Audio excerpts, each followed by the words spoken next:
कुछ राज वक्त के साथ धुंधला जाते हैं और कुछ राज 4 साल बाद खून बनकर उभर आते हैं। वाइजाक मेलोडी थिएटर के पास रहने वाली एक औरत पल्लव गीता 2021 के दिसंबर में अचानक गायब हो गई। ना कोई गवाह, ना कोई निशान, सिर्फ एक खामोशी जो उसके पीछे छूट गई। 21 दिसंबर 2021 गीता अपने घर से निकलती है और फिर लौटकर कभी नहीं आती। उसकी बेटी सुनीता पुलिस के पास जाती है मगर कुछ नहीं मिलता। केस की फाइल बंद कर दी जाती है एक ठंडी मोहर के साथ, यानी अनडिटेक्टेबल। लेकिन जब मां खो जाए तो बेटियां कभी हिम्मत नहीं हारती। 2025 में सुनीता फिर से जाती है कमिश्नर के पास और कहती है, मेरी मां को ढूंढ दीजिए। और यहीं से शुरू होती है एक लापता औरत की मौत की कहानी। गीता एक मजबूत औरत थी, अपने परिवार से अलग अकेले जी रही थी। रियल एस्टेट में काम करती थी और इसी काम के दौरान उसकी मुलाकात हुई श्री अलुगु दिवाकर से। शुरुआत में मदद, फिर दोस्ती और फिर कुछ ज्यादा। गीता ने दिवाकर पर भरोसा किया, अपने घर का एक हिस्सा उसके ऑफिस के लिए दिया और पैसों का लेना देना भी किया। लेकिन भरोसा कभी कभी जिस्म से ज्यादा बोझ बन जाता है। गीता दिवाकर से शादी चाह रही थी और दिवाकर बार बार मना कर रहा था। 20 नवंबर 2021 को गीता ने सबके सामने दिवाकर से शादी की डिमांड की और दिवाकर सब कुछ छोड़कर वहां से निकल गया।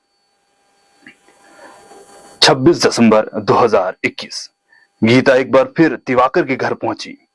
दिन भर उनके बीच बहस होती रही। वो उस पर चिल्लाई, उसके हाथ और चेहरे पर नाखून भी मार दिए। दिवाकर का सब्र टूटा। उसने सोचा, यह औरत मेरी जिंदगी बर्बाद कर देगी। और उसने किया जो कभी किसी को नहीं करना चाहिए था। जब घर में कोई नहीं था, दिवाकर ने गीता का सर दीवार से इतनी जोर से मारा कि उसकी सांसें हमेशा के लिए रुक गई। उसने हैदराबाद से अपने दोस्त वरप्रसाद को बुलाया। दोनों ने लाश को कंबल में लपेटा, कार में डाला और ले गए ईस्ट गोदावरी। वहां एक कैनाल में उसका जिस्म फेंक दिया गया। पुलिस को कंफ्यूज करने के लिए दिवाकर ने गीता का मोबाइल लेकर चेन्नई में एक बार उसे ऑन किया और फिर ऑफ करके एक दूसरे कैनाल में फेंक दिया। सब कुछ करने के बाद दिवाकर ने गीता के परिवार के सामने एक्टिंग की। कहा वो दोस्तों के साथ तिरुपति चली गई है।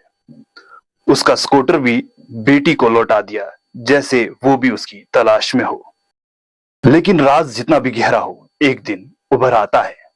स्पेशल टीम ने सबूत इकट्ठे किए, टेक्निकल डेटा, गवाह, पुरानी बातें और फिर दिवाकर के छुपाए हुए सच का पर्दाफाश हुआ।